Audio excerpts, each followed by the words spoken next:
got some good stuff to talk to you guys about. But let's just kind of pick up where we left off last session.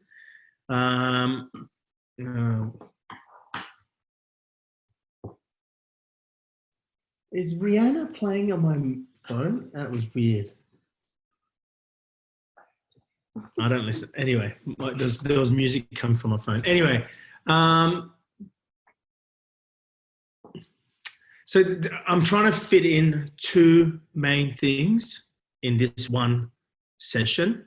That's why I wasn't sure if we're going to have another session in relation to this topic of ego.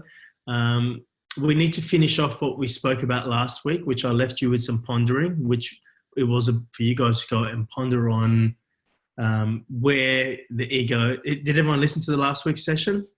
Yeah? Okay. So you know what I'm talking about. It's like the moment the light is on the shadow, the ego moves. So the question was, where's the ego move to? Where has it relocated to? And hopefully you guys have been really pondering about that. But also, I also wanted to, at this point, share with you the pondering process. I remember leaving Spain and I was on the flight back and Jamie was sitting next to me and he just kind of hit me up and goes, how do you ponder? Like, what do you do? And I was like, and I've never actually really taught it. I've never spoken about how do you ponder. So I kind of just gave Jamie the answer that came to me in the moment. I was just like, well, I just kind of like, you ask yourself a question and you kind of will yourself to go to where the answer is. So I don't know, I gave some kind of answer like that. I can't remember exactly.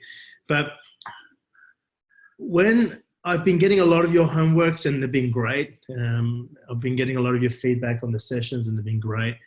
And I think what makes this group different to anything else is I'm rather than just giving you the answers, I'm posing questions and then we go and ponder on things together.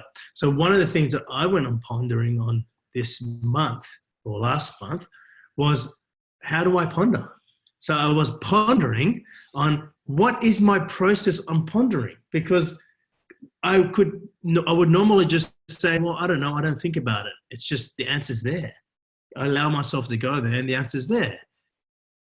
But I want a more detailed description. I want a more step-by-step description of what is it that I do when I ponder. So I was walking and I asked myself, well, how do I ponder? And this is very difficult to do, because the moment you ask yourself, how do I ponder? You want to observe when you're pondering. But when you're pondering, the moment you're trying to observe what's actually happening, you're disconnecting from the pondering. I used to say that when I was on stage and I would speak on stage and I would say that, I was trying to tell them how I would speak from the unknown, and I would do it. But as I would do it and as I would describe my process, I would lose my connection with it, because I'm now bringing an intellectual understanding of how the process is. So I'm going to give you a step-by-step,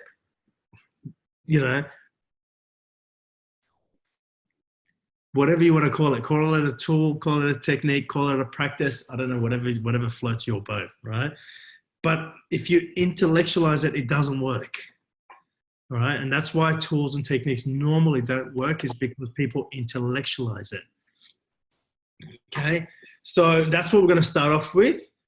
And then what we're going to finish off today's talk is the pondering that you guys have been doing over the last session. See, I'm already doing it. It's like, okay, now I want to describe this. I'm trying to show you what's actually happening. I'm going to struggle with this because I'm trying to show you as I'm doing it. But did you see just then, it was like, okay, it's time to tell them. I just went, what am I doing there? Like, I'm doing this without thinking about it, but I'm trying to highlight to you what I'm actually doing. Like, immediately, it's like there's nothing that I've got to say. It's immediately letting go of anything that I know about pondering. Even though I've pondered about it, I let go of what I know about pondering. I'm excited to tell you about pondering, but I'm actually letting go of what I'm excited about because I need to speak to you in this moment from the unknown. So the very first thing I'm doing is like what I always say is emptying my mind. Emptying my mind is not, it sounds like a very amazing thing to be able to do, but really it's being present. It's probably a little bit dramatized by saying I empty my mind, and it sounds probably wonderful from stage. But all you're doing is get yourself completely in the moment. And when you are in the moment, you are in the unknown. The moment you do that. So that's probably very clear. The first step is you need to be in the now.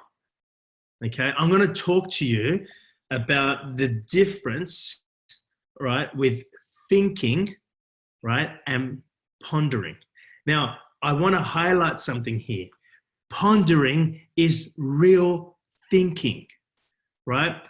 What people call thinking, right, which we're going to refer to in a second, is not thinking. It's recycled thoughts, okay? Why is it recycled? Because every thought is influenced from the past or the future, right? The thought has no awareness, okay? There is, and I'm going to describe to you how different it feels so you don't bullshit yourself and go, oh, I'm pondering, okay? It feels totally different when you are pondering versus when you are using your recycled thoughts, okay?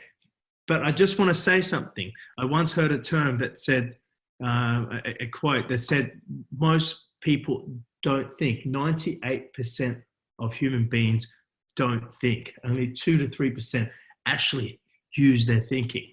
That is pondering, okay? Only 2-3% actually use their thoughts to ponder. It's very different, okay? Real thinking is creative thinking. Real thinking is from the unknown. Real thinking is completely uninfluenced. That's real thinking, right? But we're going to just refer to thinking as what most people understand thinking to be, which is just noise in their head. It's distractions. It's emotional reactions, okay? But I just want to highlight that. That's real thinking. Most people don't think, right? But we'll just refer it to thinking as being the noise, okay?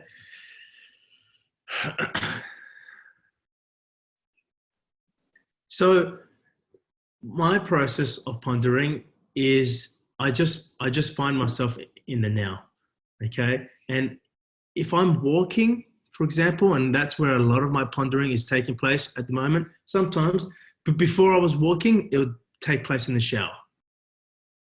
I don't know, maybe I just really allow myself to be present in the shower. I don't know. It's just, or, it could be driving, or it's there, okay? I can't miss it, right? But at the moment, I'm actually intentionally pondering. So what that means is I go out every morning, at least 5 to 7 days a week, and I will walk 5 to 6 kilometers. Forget about the numbers. I would walk to ponder. And that is my pondering process. Why? Because I'm now full-time working with this stuff now.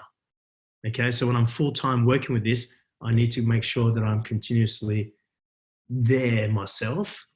And that's where all the content comes from. It comes from there. The content comes from the pondering, right? And in this program, it's designed for you to join me in the pondering rather than me share with you what I pondered.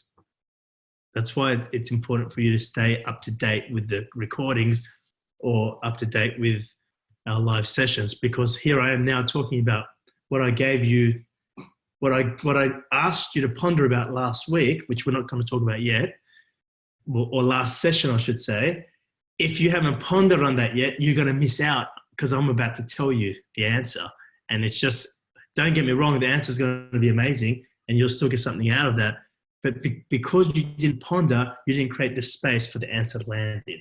Pondering creates space, okay? It empties the cup, as Bruce Lee would say. Your cup is too full. The pondering empties yourself, right? Even if you didn't find the ultimate, even if the answer you're looking for didn't completely land, you created space. So then if I did just give you the answer or share with you an answer, right, of what I pondered, it lands for you really beautifully. So here we go, right? So for me, when I'm walking, my pondering is very simple. I just look up and I just connect with outside. Okay? Maybe some people just empty or find themselves by connecting with the breath. So in here, I didn't connect with you or connect with the mirror or connect with the flower. What I just did, I just went, it was breath. Okay? But outside's very easy, especially if you're in nature. You just look at the ocean and you're there. You just listen to the sounds and you're there. Okay, so that is the first step. It is to find yourself be completely in the now. Okay, here's the next thing. You pose your question. So in this case, my question is, how do I ponder? Or, it's just sometimes you have a question, sometimes you don't. Okay. I want to point something out very powerful here for you, which I'll talk to you about another time. What I'm describing to you is the transformation process. Remember, creation, manifestation, transformation. This is transformation. Don't try to work out why at this point and go, well, hang on, why is this transformation? Right? This is, I would say, it can be manifestation or transformation. And I'll be able to distinguish the difference in a second, right? You pose a question, right? And that question, you don't demand an answer, nor do you look for an answer. It is like a bubble that arises from deep within the ocean. What happens with that bubble? If there's a bubble in the ocean, what happens? Rises. It rises. And all you're doing is allowing it to rise. And it rises and it goes. So sometimes you put the question in the bubble. Okay? Sometimes nothing. You're just connecting. You're not looking for anything. There's nowhere else to be. That is the key word there. You're here and there is nowhere else to be. It's not about, I've got 4Ks to go on my walk. It's not about, I've got to finish my walk because I've got to be somewhere. It's not about, I've got to go think about this to hurry up with the pondering. No, there is nowhere else to be. If there's somewhere else to be, you're not here. That is the first key point. So you got to, and I would sometimes have to remind myself sometimes, I mean, I don't these days, but you're here in my processes, in the meditations and the guidance I give people in the mind of a matter, I say there's nowhere else to be. Just be here. No, there's nowhere else to be. There's nothing to do. There's nothing to work out. You're completely open, or some people call it surrender in the spiritual thing. So I can pose a question or I can have no question. Sometimes I have no question. I'm just there. Okay. I've got nowhere to be. And the pondering goes itself. Okay. So here's the thing. You need to ponder on what I'm saying to you for it to be a direct experience for you. Otherwise, it just becomes an intellectual process of step 1, step 2, step 3. You need to actually take this away and ponder it. First thing, I'm in the now. I pose a question, right? The moment I pose the question, I'm not looking for the answer. I just want to see how I have notes on this. And I just realized my notes are actually going to be a book. So it's I thought I was taking these notes for you guys, but I'm not. First, you must be without present. Pose your question and allow it to be there without getting answered. That's exactly what I just said.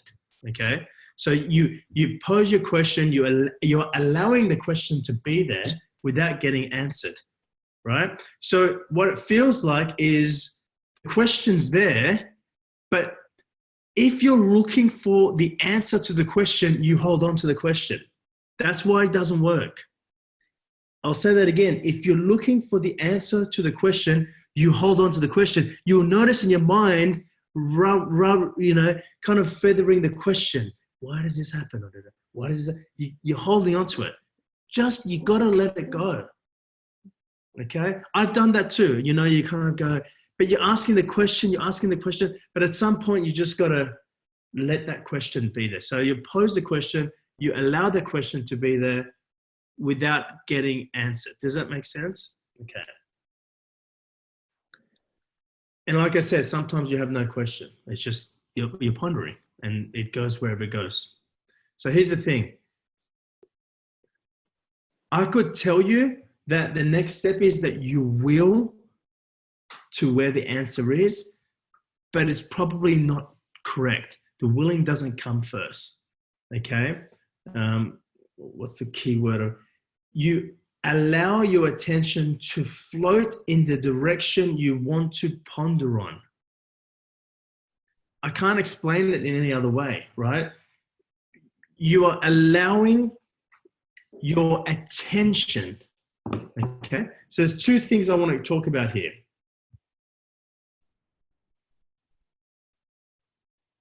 There's two things I want to talk about here. One is attention. The other is awareness, right? Your attention is on a topic, an idea, okay? An ideal, right? So your question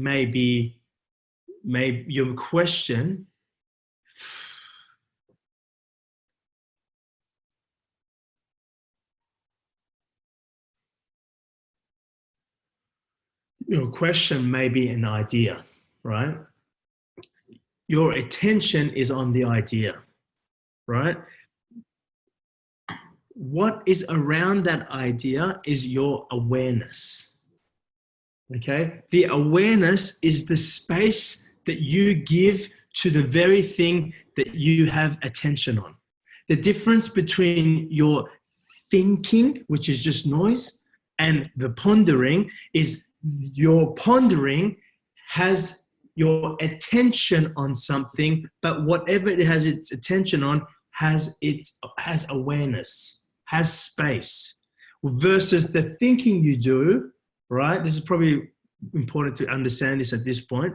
The thinking you do, your attention is on something, but the attention is on something because the thinking put your attention on that.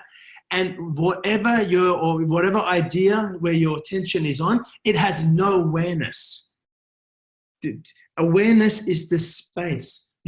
I can feel my mind, in my mind, I have this question, it arises, and I can feel it just floats to where the answer is. I don't have to look for the answer. The answer is already there. You understand this, why this is transformation. It's already there. It already exists. I didn't have to look for it. And it's just like the bubble knows where to go and it's there. And where it lands, all I do is stay in that. It's like a floating feeling. The best way to explain it to you is when you daydream. Okay? There's a difference between when you're thinking and versus your daydreaming. The daydreaming is more floaty, isn't it? Okay, so you've all experienced that. Pondering is a floating feeling. So it doesn't feel like it. I wrote this down to be able to be exactly clear, right?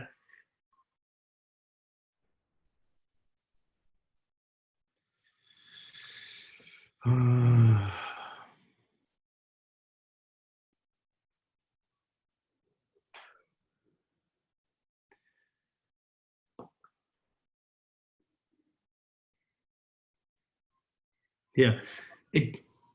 So with the thought, it doesn't feel as floaty as it does when you're pondering. The thought, it feels more rigid, loaded, and heavy. Do you know what I mean by that? That's the only way I can describe it. Those are the three words that popped up in my pondering.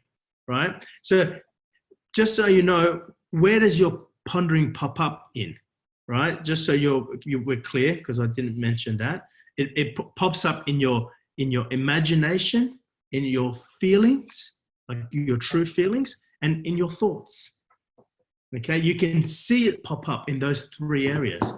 You know, you'll see it, you'll hear it as thoughts, or you'll feel it, okay, as a feeling. So it uses those three platforms for it to present itself to you. So I forgot to mention that, so I'm just going to backtrack and kind of mention that. That's where the pondering takes place. In your imagination, in your thoughts, we've talked about that already, and in your feelings.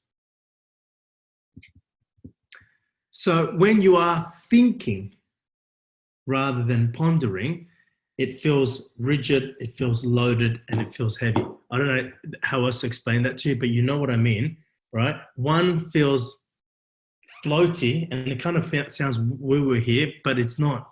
That's where I'm getting all my stuff from. Okay, it's not woo-woo, it's real, right? But the only way I can explain it to you is when you're daydreaming versus when you're thinking. Now, when you're daydreaming, that's not pondering, but that's a reference point I can give you. Okay, daydreaming is not pondering, but it's the same feeling. You're daydreaming someone because you're not here, right? So that's the difference between daydreaming and pondering. The pondering is you're here, you're only here, right? That's the difference. When you're daydreaming, it feels the same, but you're not here. You're actually somewhere else.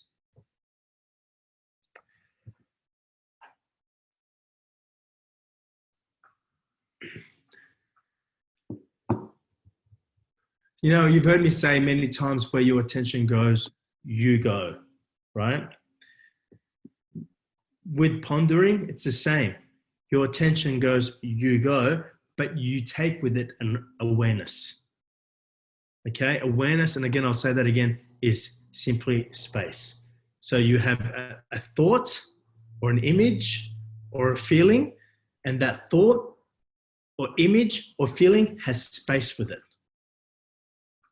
Whereas if it's a thinking with noise, the thinking is taking place, the thinking is driving your attention somewhere, your attention goes there, the thought is rigid, the thought feels loaded meaning it has an agenda, it's going somewhere. Where the other one, it's not going anywhere. It feels like it's going nowhere, but it is. It just goes in the unknown, but then it becomes known. Where here, it's loaded, it's driven to go to another thought.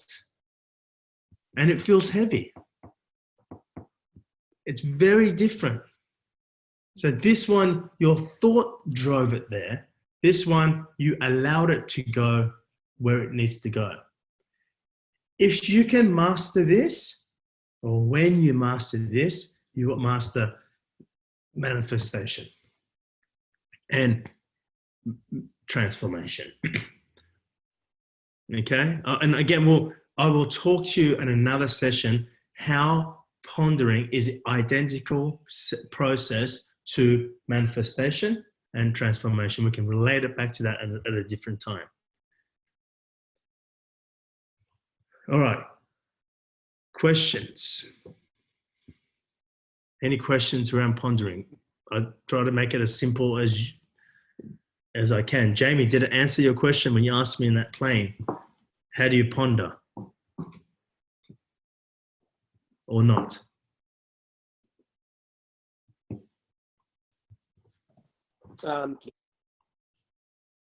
Yeah. Can you hear me? You're kind of cutting it out. You there?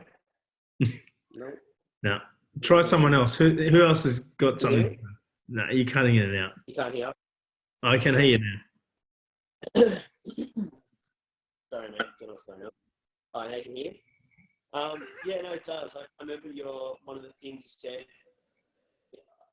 said to me was, you can't hear? No, we can. You're just frozen. It's all right. Okay. One of the things you said to me in the plane was your willingness, use the word willingness to stay in the unknown, like the ultimate truth, the nothingness, whilst pondering. And that stuck with me because when you mentioned the step of being in the now and placing your attention on the truth, like you have to go deep. It's not just getting present. I feel like there's a deeper level to pondering than just being present. So. Yeah. Okay, cool. So it starts with being present. And where the willingness comes in is the willingness to stay there, just to stay in that wherever it is. Like you're just there. You're committed to stay wherever the pondering is. Because to me, it feels like my mind moves somewhere else, and where it moves to, it's not like I'm working things out. It's where it goes. Things have already been worked out, or things are already manifested. This is where you understand about transformation. It's already there. It's already done. There is another version of you, right, in a different time, which is actually in one moment. We'll talk about that maybe in a few when we talk about time later on in the sessions, in the future sessions. But there is another version of you. There is another you. There's another. When you think about your life, we talk about infinite possibilities. This is probably the best way for this to land for you. Those infinite possibilities are happening. They're not only possibilities, they're definites.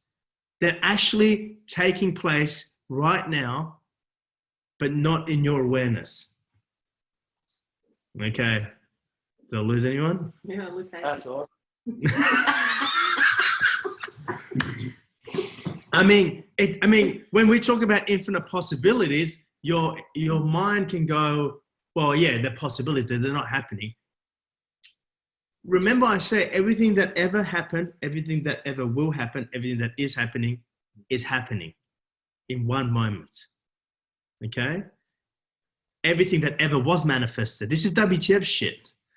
Everything that ever was manifested, everything that ever will be manifested is already manifested. But then your ego or the mind goes, the mindset goes, well, hang on, what the fuck?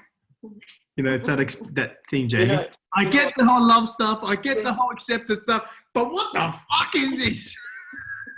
You actually reminded me of something like 6 months or so ago.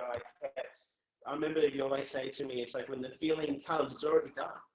Yeah. Right? And I remember thinking about that and going, well, the only reason that I would doubt that is because I'm perceiving this moment through reality, the duality of time and space. So therefore, I can't see how it's done. That's where the doubt creeps in. And that's what we're here to experience, time. So, yeah, I know what you're saying. That helps resonate. I'm working with someone who is terminally ill at the moment, okay? And he wants to look at healing himself. They've told him he's got 6 months to live. And he's done everything else. He's done the natural therapy. He's done the medical stuff, and basically they're just like, no, your time's done. You've got 6 months.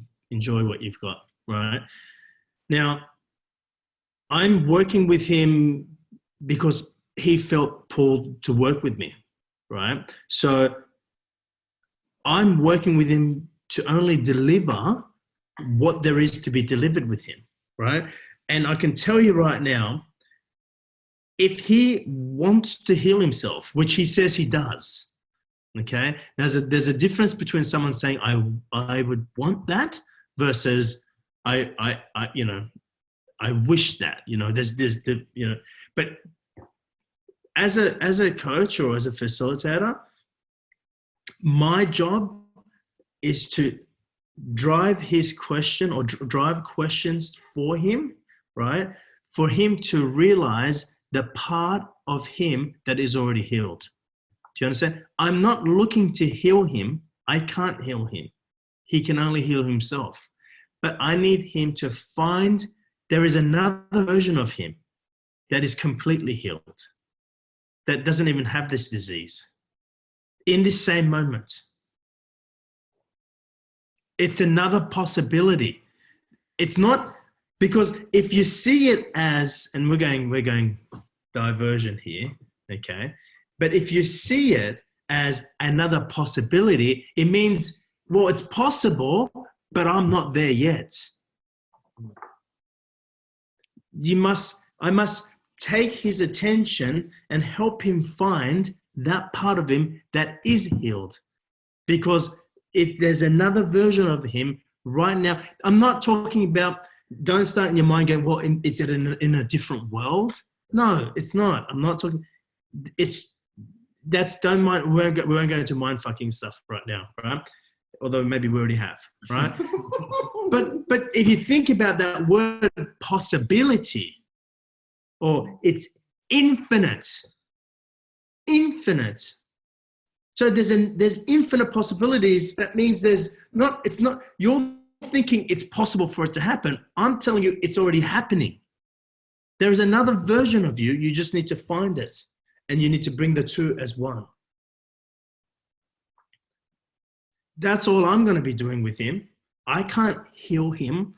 I can't change what's happening in his body right now. I can't. Maybe someone else can. I can't. That's not what I do. Right? I'm not looking to change the shape of the iceberg.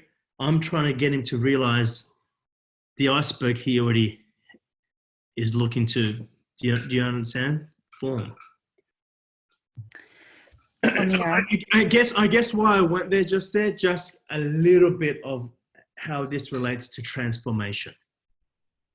Okay? How pondering relates to transformation, because I was like, well, this is actually the exact same process. What I do with pondering is exactly the same process as manifestation and even transformation. Remember, transformation, you can, in manifestation, you go to the emptiness and you allow the feeling to arise. There's no plan, there's nothing. In transformation, you put the feeling for it to arise. Okay, if you go back to the step one of the process, you can put the question in there if you want to, or you can just stay in the nothingness and whatever needs to show up will show up, right? Remember, in transformation, you can change the manifested. In manifestation, you can't. You have to manifest something new. If you go back to transformation, you are changing what's been manifested. Deep breath, someone.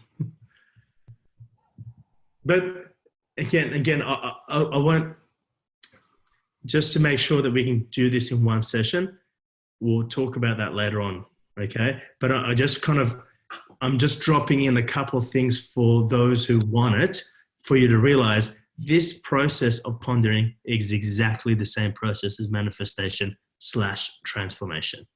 There's two different versions of it. It's the same process.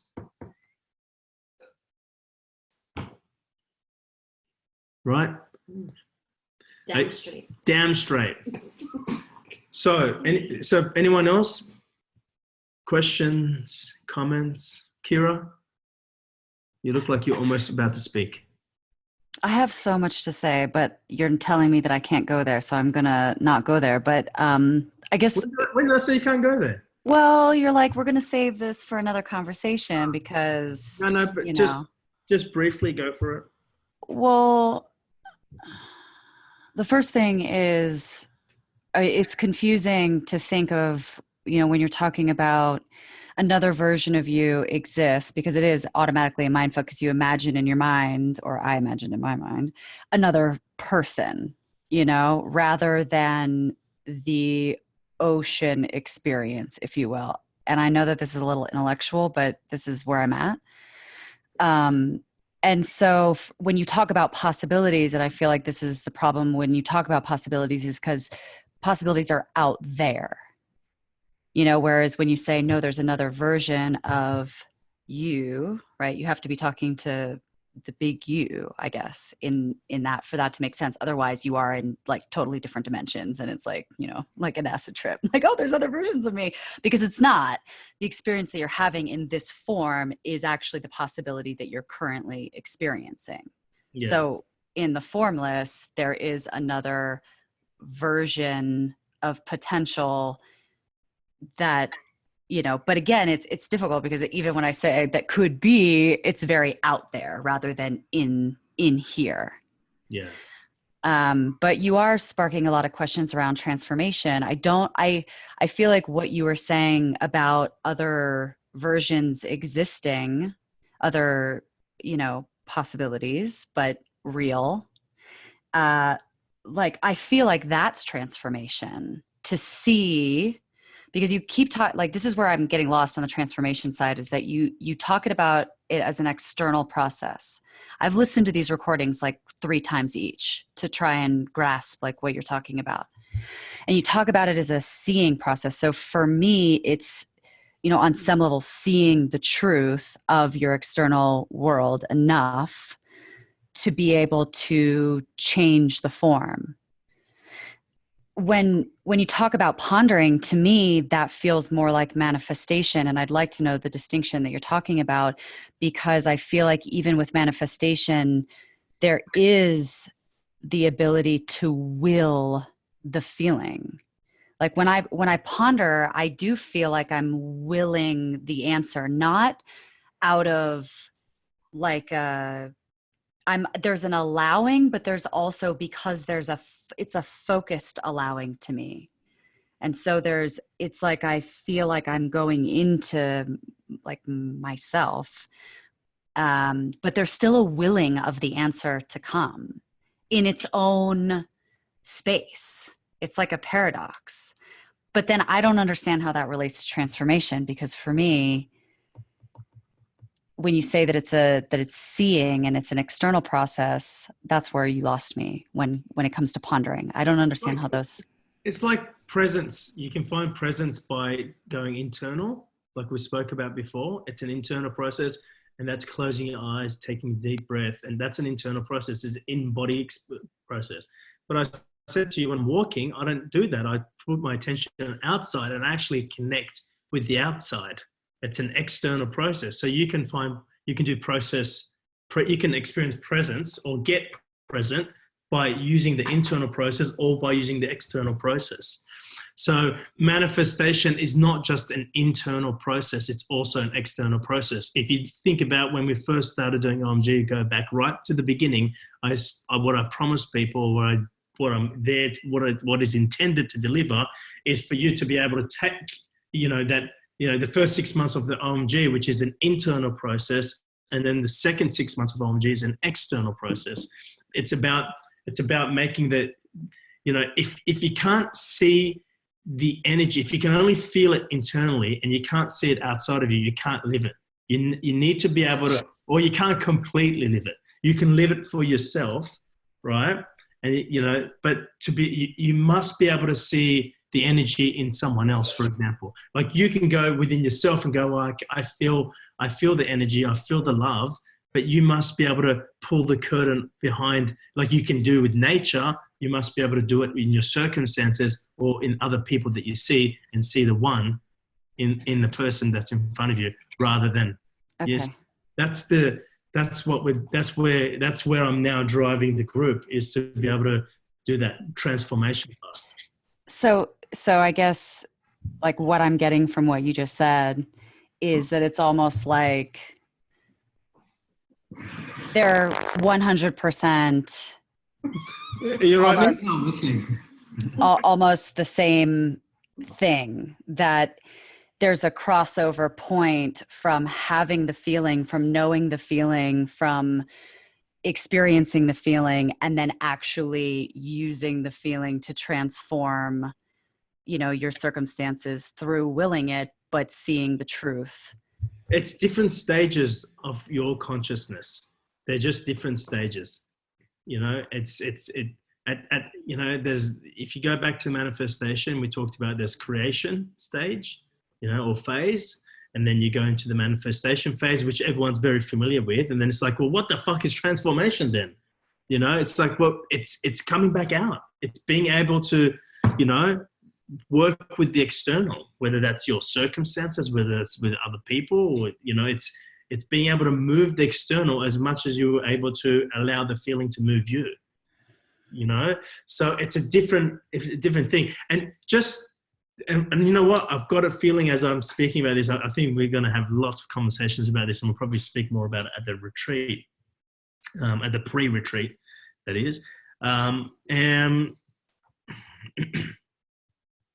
the thing about, just don't get confused about other versions of you, right? Because that one part that you said, it's not like it. If you just think about it, your mind is easier to, at where you're at right now, or our minds, not everyone's, it's easier for you to comprehend that there is infinite possibilities, right? So at the moment, your mind can conceive that, because it's like, well, yes, I believe it's infinite possibilities, but that possibility hasn't happened yet. That's where people fall short, because it's so possible that it's happened. It exists. It just exists in formless. Does that make sense? But it's already happened. It's already happening. So when I say, oh, I feel to do this, and then everyone's like, well, how did you do it? I was just like, well, it was already done. Like, I'm just, you know, and I'm trying to articulate where what's been done and the version of my experience right here of going, well, I need that to happen, or I would love that to happen, for that to bend as one. Like, I'm working with this terminal ill guy, like I told you about. It's getting him to understand, right, that it's not this body that needs to be healed. There is one that's already healed. Now, it's formless, but that idea of the healed body and becoming one with this experience of the body that has a disease, bring those together. Now, that's another conversation, and I'm pondering on that, and I'll be working with him on how to do that. I don't know how to do that. I feel that's what I'm going to be doing with him. It's getting him to bring those together, right? How is giving space coming to this? Because as we're talking, what I'm feeling is when I give space to something, when it's in the formless, and I recognize myself in form. So I give space to what I'm sensing or feeling to move. As the more space I give it, I feel it move into form. Giving space, it makes you allow it. You go through that allowing process. So a lot of the pondering is allowing the pondering to happen, allowing yourself to go where the answer or what you're pondering on has already been pondered. So isn't it the same then? Back? When you recognize what the answer is there, yeah, giving space to that and to allow. Yeah, maybe. I have to be honest. It's new for me. You know, everything I talk to you guys is stuff that I'm currently doing. Okay, so the question, the suggestion, I should say, that Nathan's saying is like, well, if you allowed yourself to go to connect or identify or whatever, see that other version of yourself which is healed, can't you just give yourself space to bring that back into what you know as this reality? So yes, you know, I don't know yet, but all I know is I do this, right? But I'm now trying to articulate how I'm doing this. So, you know, it doesn't sound incorrect what you're saying. I just need to ponder on it.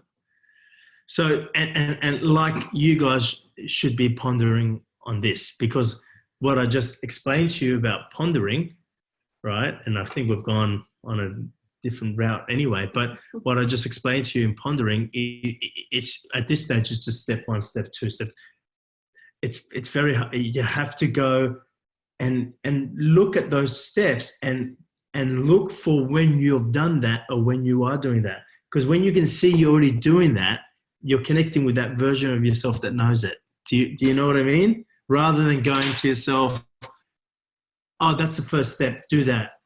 Okay, now step 2, do that. It doesn't work. You need to know not only that you can do this, that that you have been doing this. You need to connect with the version of yourself, right? And again, I don't know what other word to use. That version of yourself is just another possibility. Your infinite possibilities, right? So don't go think to yourself, oh, there's another part of me like on Mars. No, that's not what I'm saying. Don't turn it into a story, right? There's another your infinite possibilities. But the ego can accept the infinite possibilities because it hasn't happened. But what I'm saying to you, it's so possible that it actually not only has happened, it is happening. You just lost how many kilos, right? For you to do that, you have, whether you like it or not, connected with that part of yourself that believes that's possible because it is. There's a version of you that has done that. Do you understand? Anyway, I think it's a very in-depth conversation, and obviously this is something that I would never share with the current OMG guys. It would be you obviously can see the foundation levels have to be complete before we actually have this conversation. But where we got into this conversation, where we got not distracted, but we kind of went a little bit, what do you call it? Tangent, whatever you want to call it, is because I wanted to show you how pondering is exactly the same as manifestation or even transformation. I just wanted to see if that can land for you guys. That's all, right?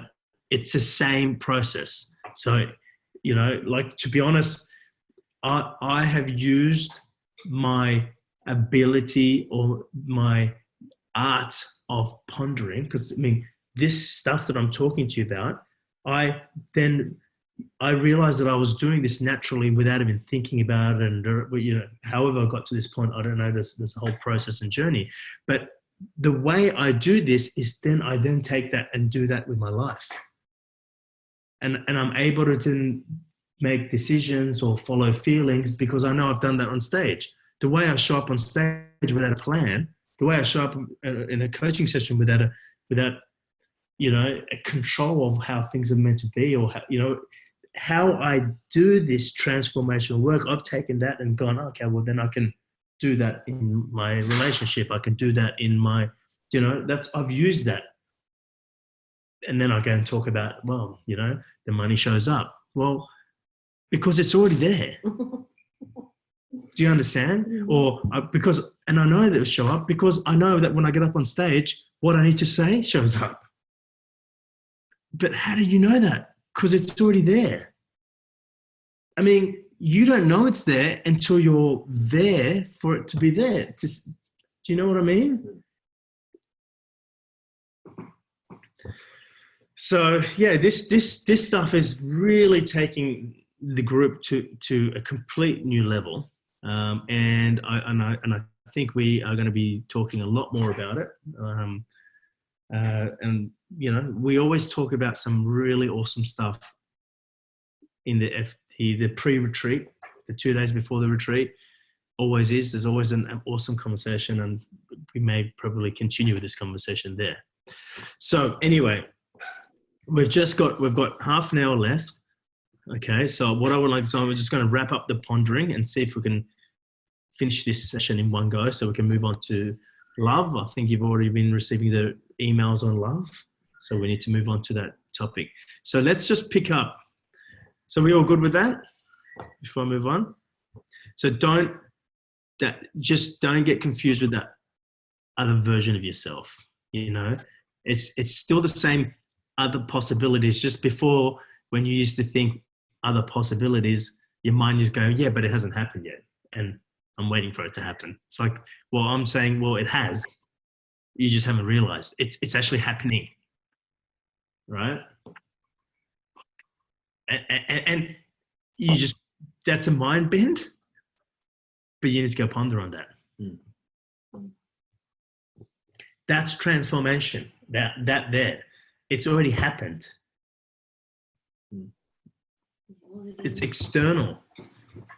It's got to do with the external story. Anyway, we'll talk about how that is manifestation transformation. We're going to be talking more about that, and I'll shut up now. Okay, so let's talk about quickly what the pondering. I gave you guys the ponder one, which is where does the ego? Where's the ego? Where's the ego look to hide itself? Remember, we spoke about the ego is hiding in the pain, as we talk about in that movie. Revolver, okay. They said, "Where's the ego hiding?" Or where's in the movie they call him Gold, Mr. Gold, and they said it's hiding behind the pain. It's in the very last place you would ever look, which is in the pain. Okay, so obviously you go and do all the transformation work, you go do all the processing, and you shine light under the shadow and the ego, and you're like, oh, I don't have that reaction anymore. I used to react on this, but I'm not reacting. And that's the biggest thing that people notice when they first do this work. All right. Because people always go and try to measure it. Well, how much more money are you making now? How's your life changed working with Amir? It's like, to be honest, the first thing that changes is like, I feel different about myself, and I'm not reacting to the things that in my story were, because it's moved. It's gone. It's gone somewhere else. Okay. But as we go along, it's not gone away though. It just, remember, especially the beginning stages, it just moves places. Now, don't get me wrong, the more light you shine, the less places it can go. Yeah. So it gets smaller and smaller and smaller and smaller until it becomes a Chihuahua rather than a Doberman guard dog. Okay. It does get smaller. But you just got to be very aware. And this is what I've personally observed and pondered on. And gone, well, it has moved, and you can see it in society where it's moved to, right? Because, and I won't give my pondering away. You guys tell me what you think, and then I'll tell you what I pondered. You show me yours, then I'll show you mine. Yes, Jamie's got his hand up. Okay. Don't take your shirt off. What was that about? I noticed it goes into, Jamie, this is not working out. What's wrong with your internet? We can't hear you. So sign in, sign out, sign in. Sign out, sign in. John says we can't hear you. Are you close to your internet? Anyway, you work that shit out. Anyway, next, someone else go. It's in my fears. Hey? It's in my fears. Okay, so Niv's saying it's in his fears? It's in my potential pain. It's in your potential pain. Okay. Cool. All right. So that's not right or wrong. That could be exactly what it is for him. It's in the potential pain. Okay. Anyone else? I feel like mine is around now the feeling. Like it's kind of hiding. So I feel something, then my ego kind of hijacks it. So in hijacking the feeling? Yeah, so I feel it first, and then I notice the ego wants to come in and go, well, is that right or wrong? Is that good or bad? But then it puts the duality back into the feeling. Okay, cool. Which is very confusing. Yeah, creating confusion. Yes, chaos. All right. Mine was like in similar, like you get the feeling, it's like, is that feeling enough? Like, am I feeling big enough, or am I feeling it's too small? Yeah. So it's kind of like, again, it's judging instead of, it just takes my attention away from just being with the feeling move. It tries to get me to look at the feeling and gauge it. Okay, cool. For me, it moves into control. Okay. All right, you're trying to. Cool. It's going to land way deeper than this. I mean, not that any of this is incorrect. It's all, it's different. Everyone's going to be different, but it's going to land at a point where you're like, oh shit, yeah, everyone's doing that. Like everyone, like just like the pain, everyone knows the pain because you can say, yeah, everyone's got pain. you know, or everyone's controlling, or, you know, this is one of those answers where you're going to go, oh shit, yeah, like it's happening. Like you'll see it in the story presenting itself.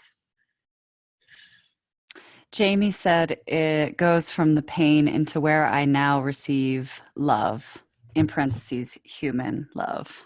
Oh yeah, I can see what Jamie wrote. Goes from the pain. Isn't it nice when Jamie gets silenced? just kidding. Goes from the pain into where I now receive love. I don't know what do you mean by that though? Human. Better write it out, Jamie. Oh, okay. Where I now receive human love. Has anyone else pondered anything else different to that? I pondered something sort of different, and I just feel like I mean, there were other specific examples that I could come up with of like catching myself with thoughts of giving myself credit and blame, and you know, the normal, like, you know, when you describe all the characteristics of ego, like I could see some of those thoughts coming up, you know, in the normal ways. But I feel like when it goes from pain, like as an overarching theme, I just feel like it goes into like the general idea of either being spiritual or being in truth or being better. Like it goes into the bettering to some degree. Okay. Amir. I feel there's deeper than not that any of them are wrong. I feel there is a deeper that is in common. Like it's more in common with everyone. Well, the one I have, it's not original, but it really rang true for me that in one of your emails that you sent out, you said you're either in joy or you're in ego. Yep. So it seems to me that then ego is hiding everywhere in your life when you're not in joy, like every single place. So I started thinking about all the times where I'm just kind of grumpy or, you know, tired or angry or, you know, just any time when I'm not in joy. That's huge to think of that as being ego. Yeah. Well, Amir? Yep. I would say, like in my pondering of it, it's even in the joy, because the ego is in my perception of life. And last time you were saying the ego was about, it's that spark that was kind of jumping the gap. Yes. So it lives in that place, in both those places. You know, it's the perception, and the perception, to me, that has time attached to it. You know, the other thing when you're talking about pondering for me is timeless. And when I go or become timeless, the ego naturally takes a back seat. That's when it disappears in a sense. But isn't that when you enjoy though? I'm trying to grasp why is the ego in joy? I'm trying to grasp that. Well, if I'm present in the joy, because what I noticed in this conversation, it kind of went askew for a moment for me, because it went into the thinking, and thinking has time attached to it. So if it's my perception of joy, I would say the ego is there. But if I am in the moment of joy, no, it's not there. When I'm in the moment of now, it's not there. When I'm in the moment of love, it's not there. Okay. When I'm in the moment of whatever it happens to be, it's not there. But if it's my perception of what I, you know, hope it to be or think it to be or want it to be, then the ego is there.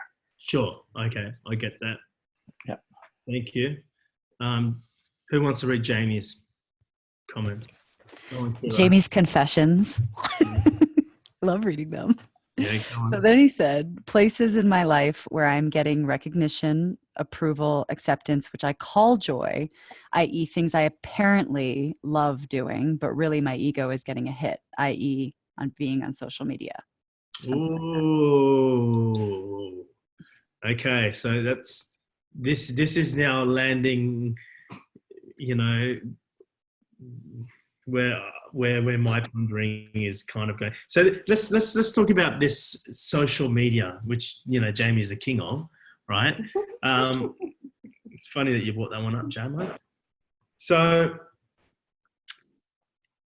in the story, and this is where you're getting at. It's juicy. In the story, like I told you, you can even see it in the story, right? Like, how big is social media right now? In fact, Facebook has now brought the thing out for people who are now an addict and they've got problems because they can prove that it causes mental illness. No, they didn't say mental illness. It could have been depression. I don't know. There was some, don't quote me. But in the app, they've got a thing now on Facebook that you can log yourself out after a certain amount of time, because now there is people who are addicted to social media. Okay? Like if you want to look at where the ego's moved, look for a global addiction. Look for, but it's not the social media though, is it? It's not about social media, but we're now going somewhere. Okay. Social media is just in the story. You'll see, like when I do Month of Ego with the other guys, with the guys who are doing this for the first time, OMG guys, that's their month, next month. I will be giving a challenge for them to stay off social media for one entire month, for them to realize what I'm trying to say. I didn't do that with you guys, right? And if you want to do that, go for it, right? I know Niv has done that for a bit. You've been off social media for a while. 2 years now. Yeah. Can't bloody tag him anymore. But with the other guys, I'm going to be giving them a challenge. It's up to them. I know some of them run businesses. It's going to be whatever. I get that. I'm just going to give them a challenge. In fact, at the retreat, I've been thinking about the guys in the retreat, giving them a challenge, to do another 3 weeks after they leave the retreat to stay off social media. You're going to learn a lot. You will find the answer of what I'm telling you about. All right. No one's yet nailed it. I mean, nothing what you said is wrong. It's correct. They are all different versions. But this is one massive common thread. Like you can see, the motherfucking ego is gone into here now. It was behind the pain. Now it's a common thing, like in everyone, right? And here's the question. This is the question you ask yourself. What do people get from social media? Yeah, the biggest thing is likes, right? I'll be my first to put my hand up, when I don't do most of my posts. It's all business now. It's I've got Leah do it. But when she posts something, I'll go and see how many likes I get. Like the other one the other day, I went, hey, you only got 30 likes. I think it's too deep. And she just basically told me to shut the fuck up, stay out of the way. But she didn't say that. But she basically said, it is what it is. That's what happens. Some things are deep, something that you just let it go. It doesn't. And I was just like, okay, I'm out, I got it, right? But I'm the first to put my hand up. Like I'm looking at how many likes, right? What do likes equal? Like value, your sense of worth. Okay. You can measure it. Like it's a measured. Measure what though? Recognition, appreciation. Love. Yes, and I want to put that all into Love. Okay, love. Yep, I get it. Love, yes. Yes, but one step up before love. One step before love. It's like, look at me. Yes, Yeah, and if someone is looking at you, therefore it means something. Create separate. Hey. Just mute. Okay, just mute. Amy just went. Just type it out, Jimmy. Type Amy it just went, out. just mute him. Okay, here's my thing. I'm wondering if we should ponder on this for another week and do another session next week, or just go there. Go there. Get on with it. So Susie's like, for fuck's sakes, just get on with it. 13 minutes. It goes where your focus. Ego goes where your focus goes. Where it meets you at your point of focus. I tell you what, I found a quote recently, which I found to be very powerful to reflect exactly what I'm trying to say. So rather than tell you what I'm trying to say, Mhm. I'm gonna no, actually, no, I'm gonna tell you what I'm gonna say, and then I'll give you the quote. I just want to see how to land this for you. It's a huge topic. Like I could spend probably a day or two about this in the retreat coming up. It's huge, right? But most probably the guys at the retreat, the ego's still hiding in the pain. So it's no,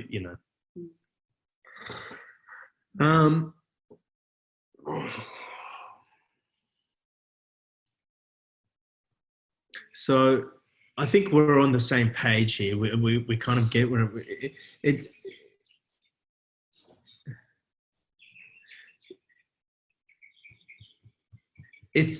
so all the stuff you're saying there, recognition, appreciation, but the word I was looking for is the opinion of others.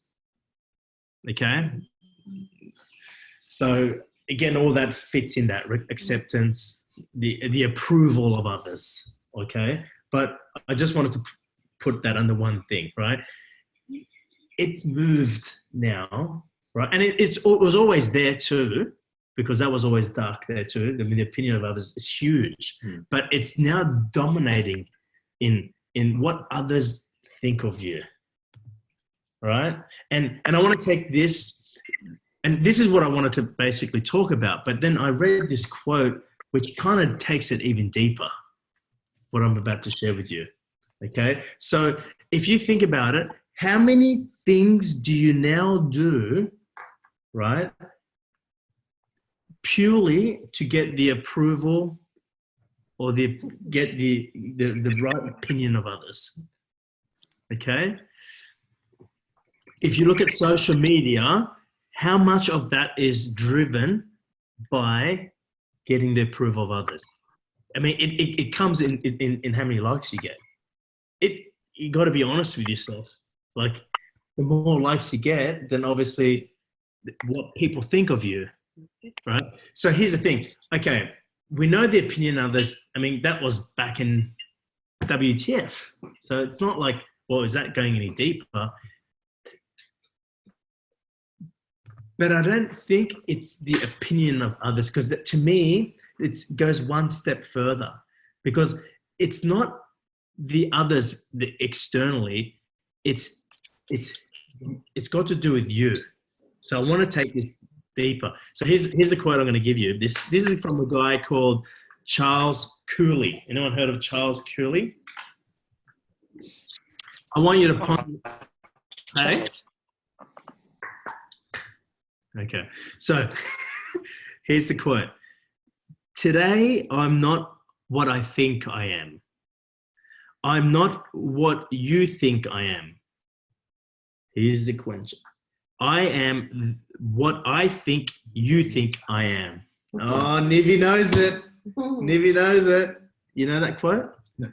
Oh. I figured that's right. Oh, wow. You knew. You just worked out where it's going. Okay. I am not what I'll say my version of it now. I'm not what I think I am. Right?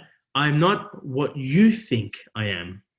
See, that's the acceptance and approval from others, right? But that's not what it's about. It's one step underneath. I am what I think you think I am. Hello, ego, new hiding place. You need to really ponder on it. I am what I think you think I am. It's still your process. It's not, well, we can't control what other people think of us. That's not the problem here. That's just the way it's been disguised and, well, can't please everyone. That's not the problem here. The problem is it's what you think they think of you. Sounds like pain. It's what I think you think I am. Today, he says, I'm not what I think I am. I'm not what you think I am. I am what I think you think I am.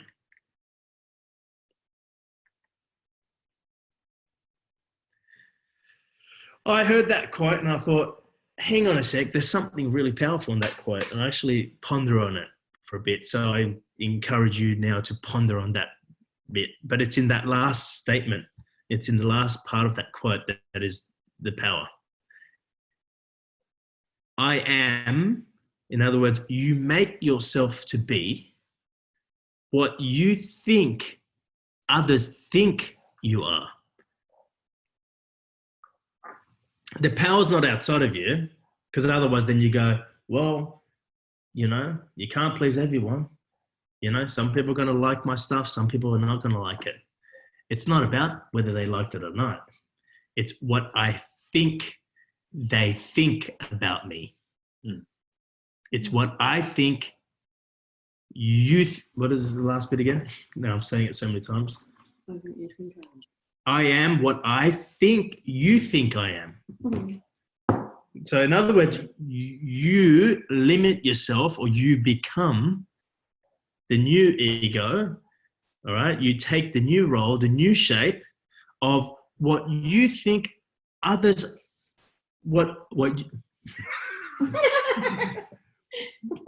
I am what I think you think I am. I am what I think you think I am.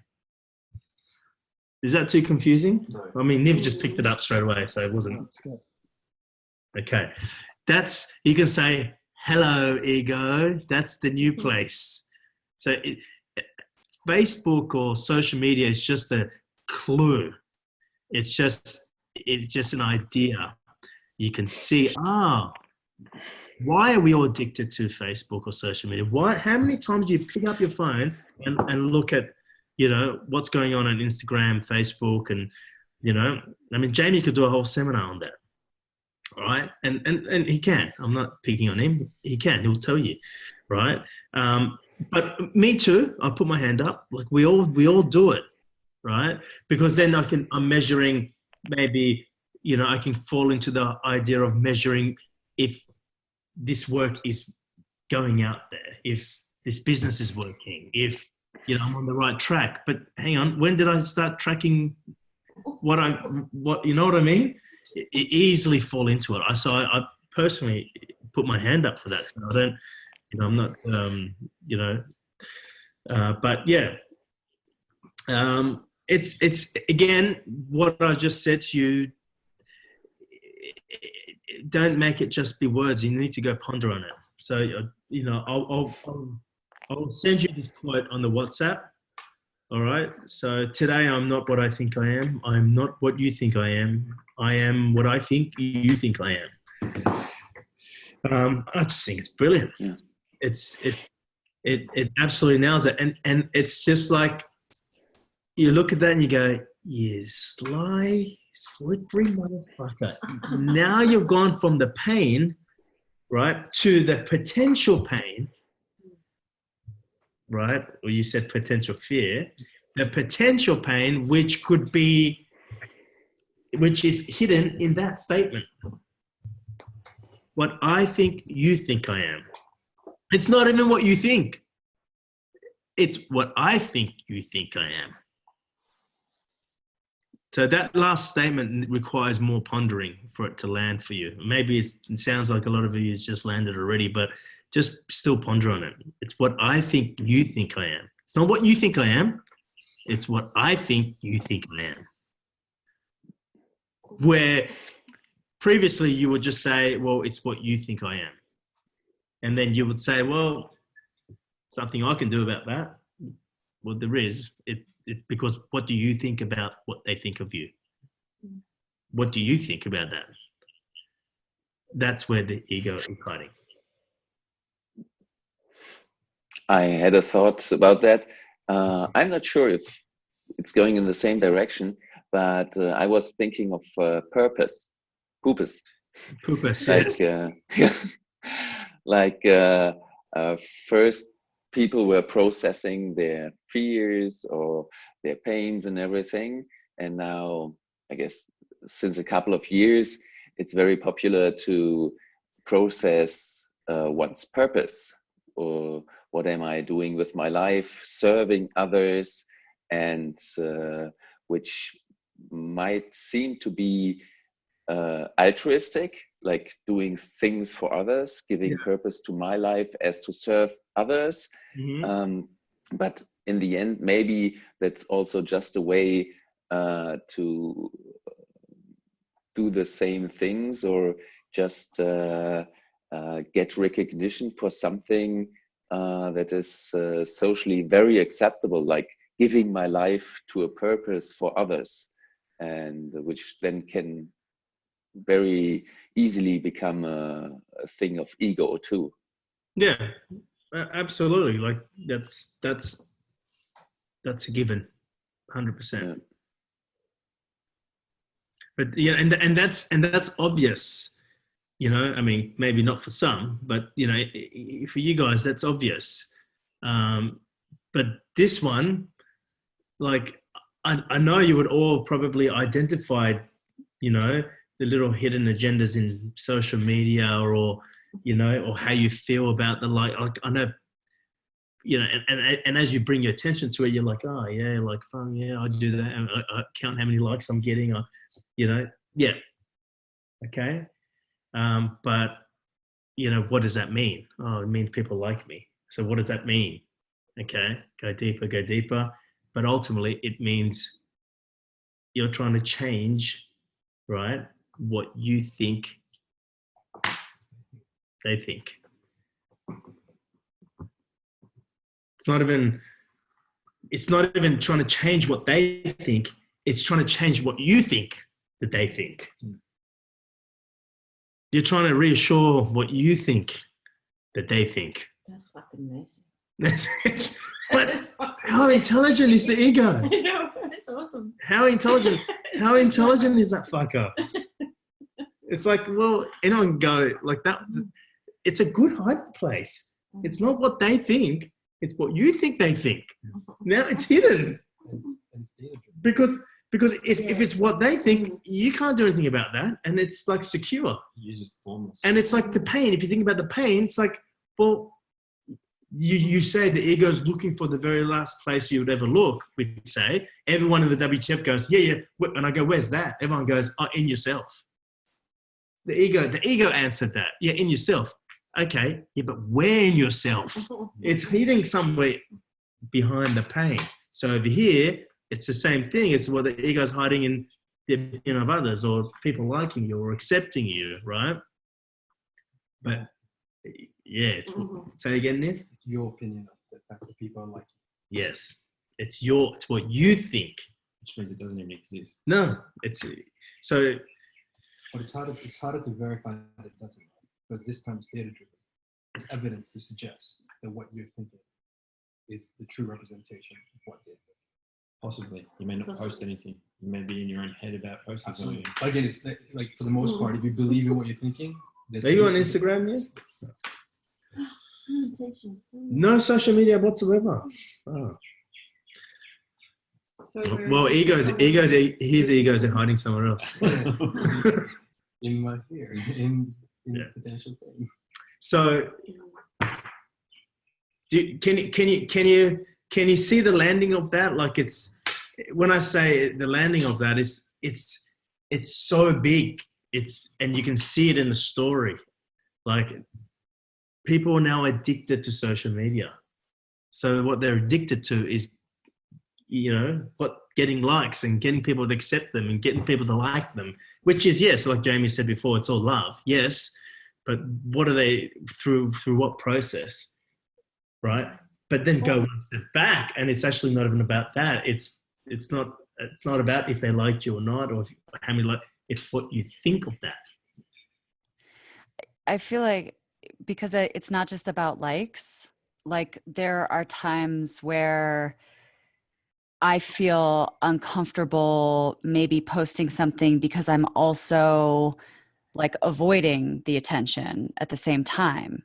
Sure. Yeah. So there's a relationship there too. It may not be, you know, or even like, especially for some people I know, like there's a total dis-ease with, you know, that experience. And so it's the ego on the flip side of that same, you know, experience of not avoiding social media because they're not looking for the attention actively, because it makes them uncomfortable but it's still that same, you know, relationship in a different form potentially. Yeah, 100%. And I mean, my experience of that has been recent where, you know, for the last 5 years, I haven't really been active with social media with AZ stuff. I've been more active with social media, like my AZ Instagram, for example, has been all aviation stuff. So I started getting all these aviation followers. So when I wanted to post stuff again for AZ, I had this thing of wanting to hide that, because in aviation, they're all very, you know, most of them, they're not everyone, you know, but they're just in their head, and they'll just think, you know, I'll say, for example, I'll put a post about letting go of control. Someone will go, yeah, well, I'd like to see what happens to the plane if you let go of control. Like, I'm like, oh God. And I had that, you know, Harold will know what I mean. And there's a lot of that in aviation. It's very like, you know, so I had this whole thing of, you know, digging out a part of me that has been resting for such a long time. And I had to go, fuck him, piss off, like bring that out. And, you know, I had that whole process again. It's like, bring it out, you know? And I remember even getting, Leah does all my social media now, and I would go to her, you know, even this is only 4 weeks ago, I would go, you know, oh, look, just don't post anything woo-woo, you know? And I mean that, I don't want woo-woo anyway. I want, you know, but there was a part of me that would go, I don't want my pilot friends to go, what's this guy talking about? You know what I mean? Like, and I haven't had that for a long time, because everyone that was around me was always positive, and it was woo-woo. It was woo-woo, right? So yeah, I relate to what Kira's saying there. It was almost like, oh, do I have to post? Do I have to, you know, can I post a plane? But, you know, it's just like, well, I'm back, and, you know, you fuckers can think whatever you want. You know, I went through the same process, like, because it's been resting for 5 years. Yeah. Any final thoughts, comments, contributions? Has this landed for you guys? Have we finished with ego? Never. But it does get smaller. Remember that. It just gets smaller because there's less and less places for it to hide. Okay. But, and look, it could be different. What you guys said was probably true for you. Maybe like what Niv said was true for him. Like, I'm not saying my answer is more true or anything. It's just that you can see it globally. You can see it in the masses. So it's like so obvious. Right. And you guys would have seen it too. It's not like you wouldn't see it, but this other sneaky part, it's not what they think of you. It's what you think they think of you. Is just focus and look through your life. And this is probably the final homework for this ego, and just go, what am I not doing, or am I doing because of what I think someone would think, or what I think they think of me? You find new things there, bitches. As my sister Gaz would say, bitches. Do you know what I mean? You're going to find new things, because that's a different question. Take that question. It's, what am I doing or not doing because of what I think they would think of me, they or that person, or what I think they already think of me. Does that make sense? I did that exercise, and I found it very powerful. I was like, motherfucker, there's little things here that I wasn't doing, that, like the Instagram one. That was one thing. I was just like, oh, I don't want to, you know, these guys think I'm an aviation guy, and, you know, and now he's talking about love and spirituality. It's like, oh, please. I had to like shut that motherfucker down, you know, like, I don't know why I'm talking like that, because Niv's here probably. Niv always influences the motherfucking language. Is it purely exclusive to things that you do exclusively for those things? Because I feel that same kind of process. So I don't have social media, but, yeah, and I don't feel like doing anything particularly exclusively just to get to, you know, manage someone else, my opinion and someone else's opinion. Yeah.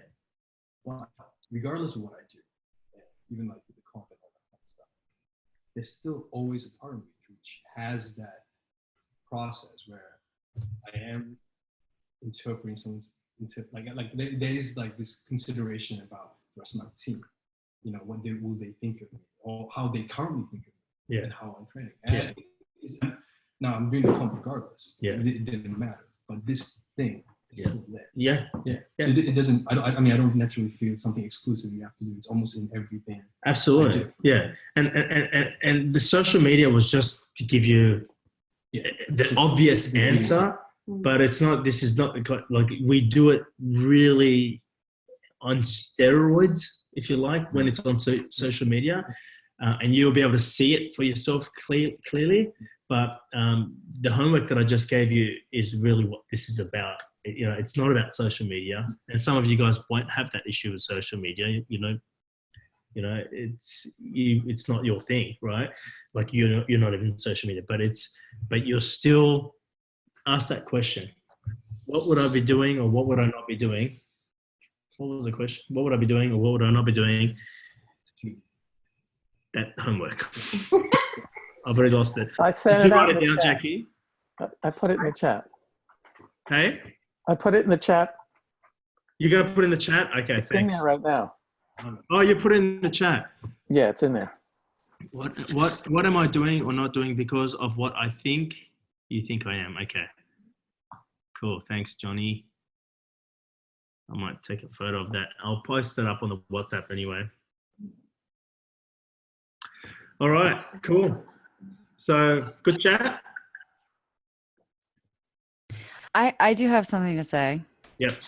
I don't feel like I've gotten to the bottom of my own pondering, and I know like we're out of the call or whatever, but and maybe we can talk about this one-on-one. I don't know if this is anybody else's experience, but I don't feel like I'm at the bottom of the understanding of how the ego isn't like, okay, there was something that you said in ego that, especially I think in the third video, and you talk about how you are not here to become conscious or whatever. You already are, right? That was something that maybe you said in one of these videos, in these coaching calls. But when I was listening, and I don't know if this is a belief or if this is something like Gaz said at some point, but the ego is not here to become conscious. Mm-hmm. It may join you on the journey though of being conscious, but it always look to build a story in the form and use your same. That's why I would say you use the same language, but it's never going to be conscious because it thinks that it is form. It perceives that it is inside of you, and that you are form. You are who you are is the form. I guess then what that left me, the question was, is like, well, what is becoming conscious? Because if it's not your ego and it's not you because you already are, I kind of felt like I was left with that. Do you know what I mean? Consciousness is becoming one with all the parts of yourself that you've built with the perception of being separate to all the other parts. Like it's consciousness is to be one with all parts of yourself. That's probably if I had to, you put me on the spot, that would be the answer that I would say. It's being one with all parts of yourself. Is that you, Abe? Yeah, that's me. Stay muted for just 1 sec. So, can you mute yourself? Thanks. So that's to me that is what consciousness is, and the thing is, the ego is the part of you that will continuously perceive separation, right? It doesn't understand it doesn't understand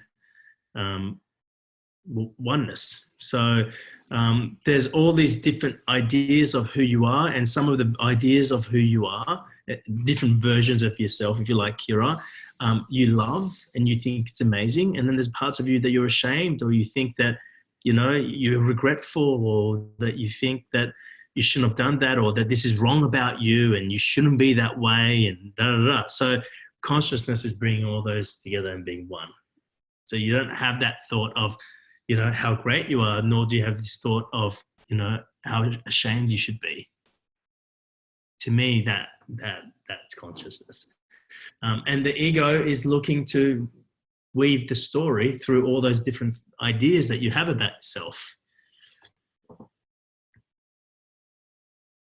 Good question though, Sherman. I like it. Very good. You're coming up with, you know, big John questions.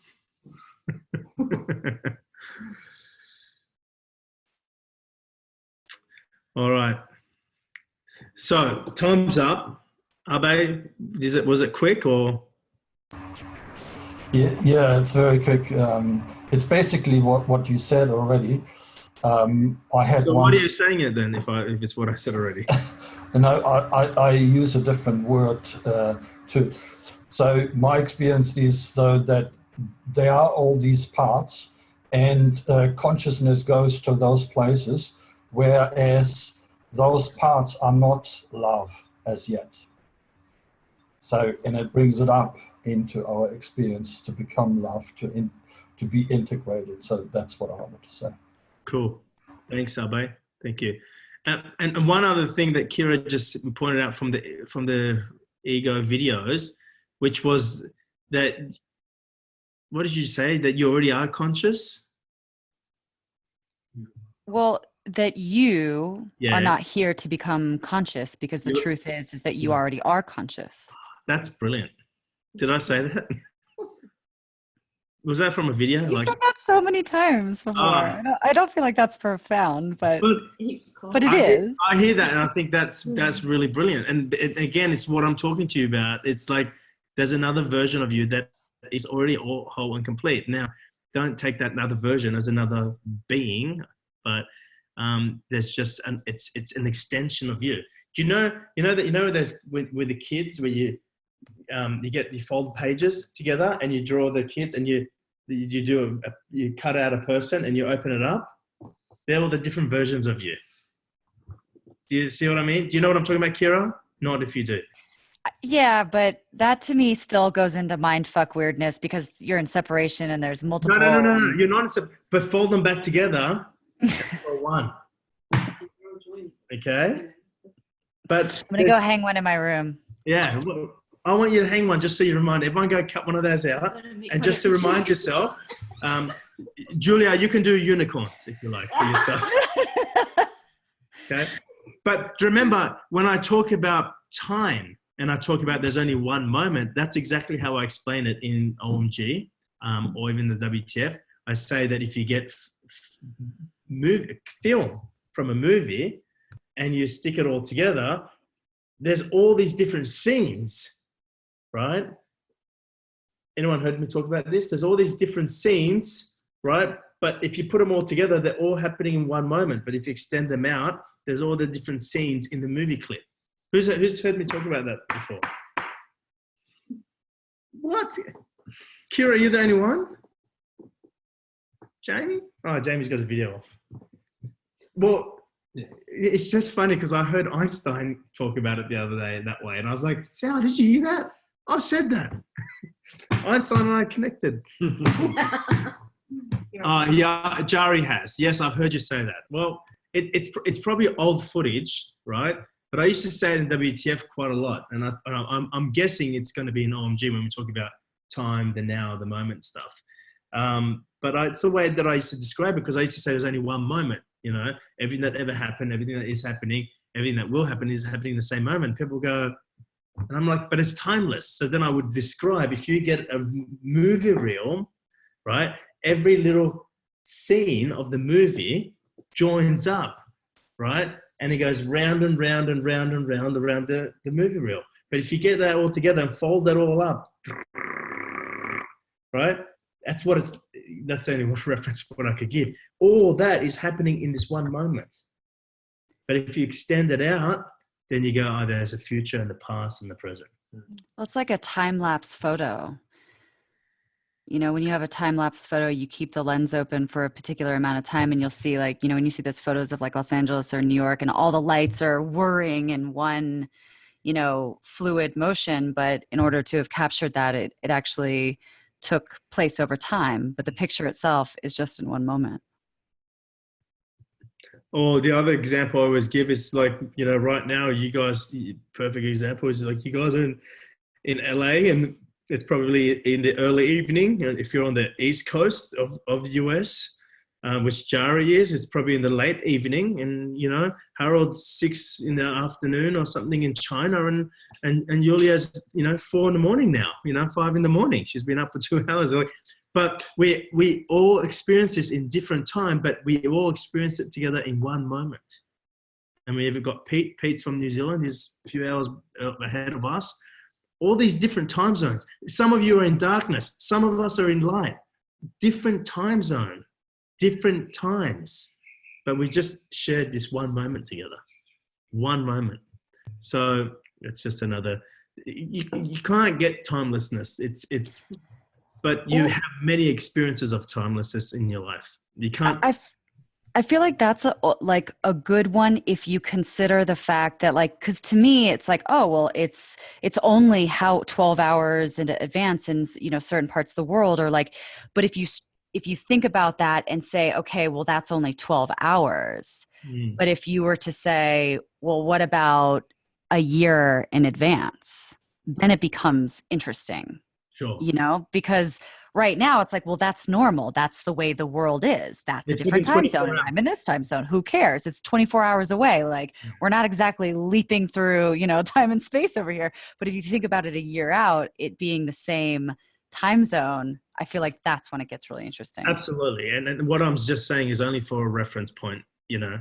Same thing with the movie, because your mind can't perceive or conceive that idea, because the mind that you have as a human being is it understands things as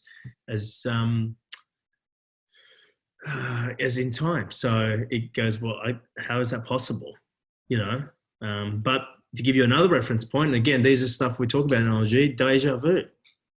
When you experience a moment of deja vu, you're like, I feel like this has happened before. Like it's happened. Like, well, it has. You just experience a moment of timelessness, and right there, you're just like, I've been here. Like, and I'm not talking about you've been here because you dreamt about it or something, but you actually feel like it's just time disappeared and it all merged into one. You know, that's just a little signpost for you, if you like, just to go, yeah, I just to have enough reference point and go, yeah, I kind of. But ultimately, this requires major pondering. You know, and that's why, for the first time, I'm thinking, you know, I really need to talk about pondering. Anyway, we run, you know, it's 2 hours now. So Julia wants to go back to sleep and get her beauty sleep. And Harold's probably got to fly a plane somewhere now. So